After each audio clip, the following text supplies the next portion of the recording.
NHL 2025-26 season predictions. Stars as Stanley Cup champs, Connor McDavid as MVP.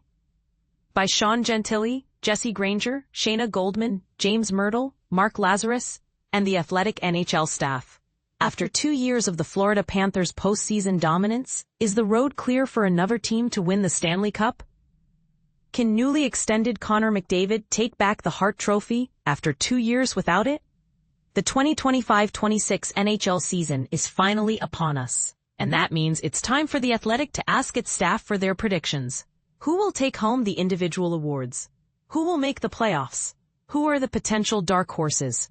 Which fan base is bound for disappointment? We dig into it all, plus more. To pick apart the results of our polling, provide context and give us a healthy critique, we've brought in NHL senior writers James Myrtle, Sean Gentile, and Mark Lazarus, analytics know-it-all Shayna Goldman, and goaltending expert Jesse Granger. Lazarus, we are all Charlie Brown and the Dallas Stars are our Lucy. Gentile, actually, the Golden Knights are my Lucy. Went with them ahead of the playoffs and clearly haven't learned my lesson. I guess I just believe in Mitch Marner, you know? Myrtle, I went with the Lightning. They're deep and quietly had a big regular season last year. If Florida is out of the way due to missing Alexander Barkov, still a big if, the Atlantic really opens up. Goldman also went with Tampa, but the one positive takeaway is that we think there is a very good chance of another Stars Golden Knights Western Conference final, and I'm all for it. Granger, this Stars roster actually reminds me of the Lightning squads from their back-to-back Cup wins, because they have elite players at every level. Mikko Rantanen, Jason Robertson, and Wyatt Johnston up front, Thomas Harley and Miro Heiskanen on the blue line, and Jake Ottinger, who I think has his best season yet. Lazarus, we are all Charlie Brown, and the Carolina Hurricanes are our Lucy. Seriously, how cliché are we? These were my 2 picks too, by the way. He's not Rantanen, Marner, or Jake Guentzel, but I think Nikolai Ehlers has enough juice to help the Canes level up. Myrtle, everyone believes in more heartbreak for Toronto. I'm surprised Colorado didn't get more love as a finalist overall, although Rantanen's absence is real.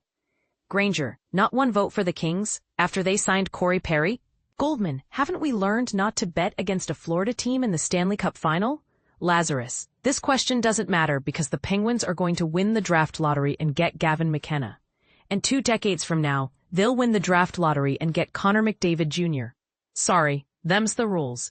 Gentile, if when the Penguins get off to a bad start, look out. Myrtle, I feel like we're going to get a 2015 McDavid-level tank battle here between the bottom handful of teams over the final few months of the season.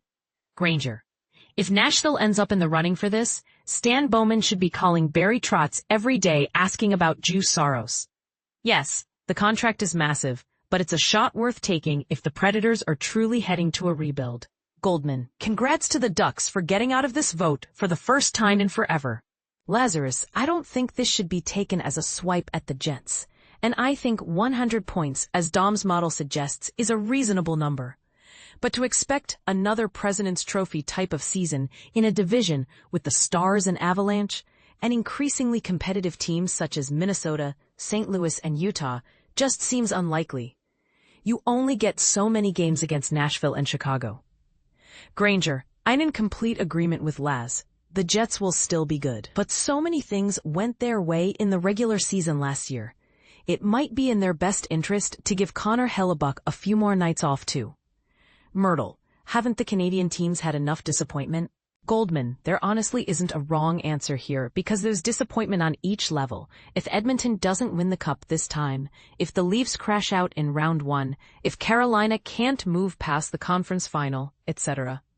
But I think I lean Colorado here.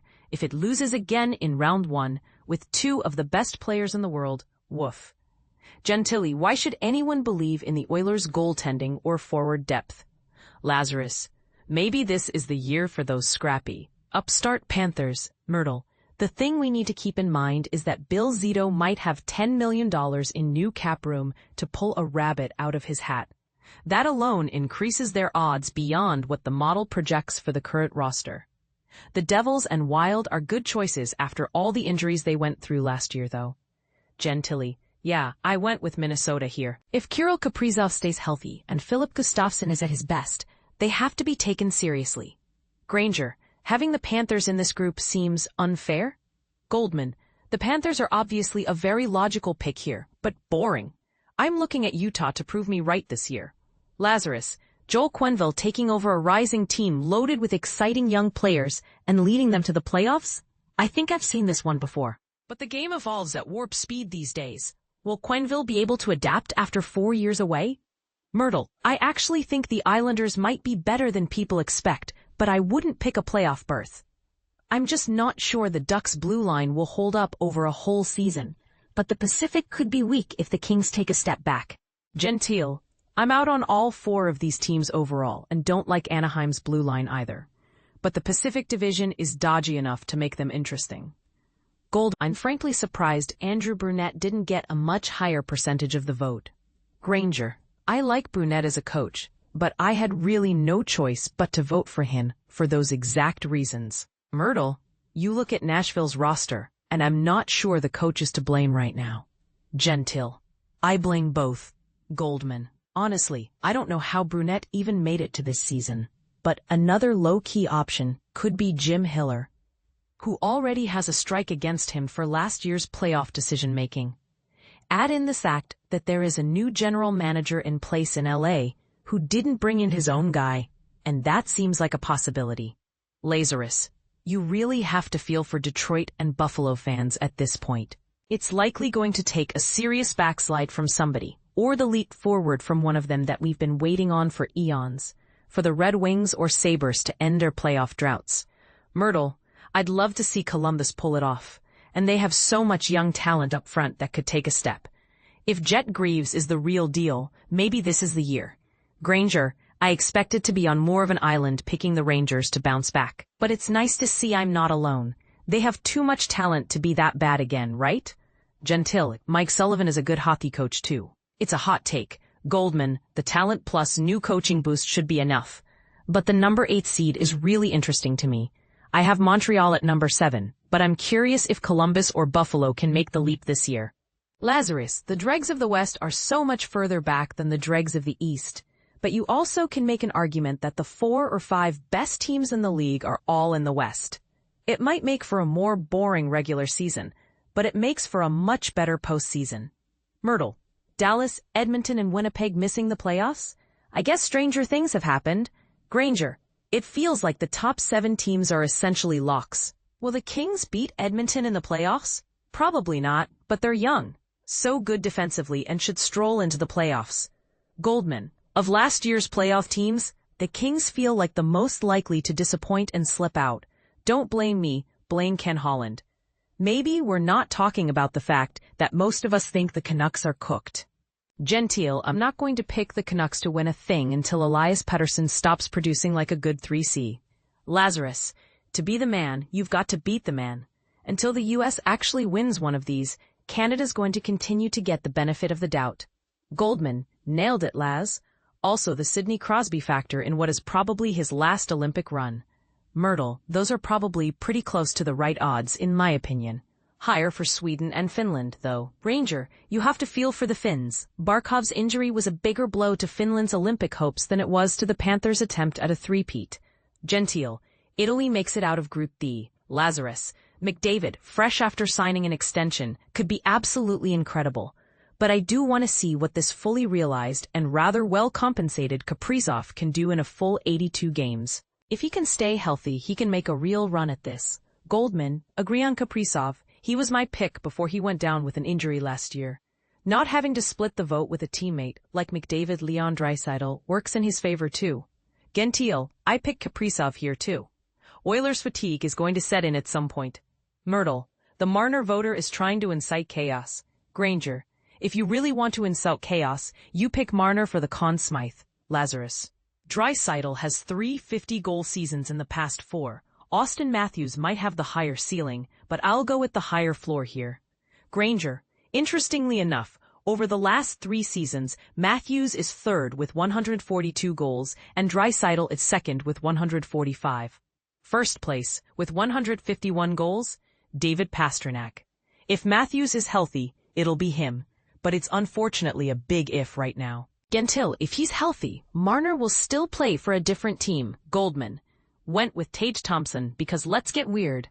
Maybe shifting to wing is the key to reigniting his offense. Maybe the Sabres' power play can get back on track. Maybe I am simply delusional. Lazarus, Jackson Lacombe will soon be getting paid the same amount as Cale Makar.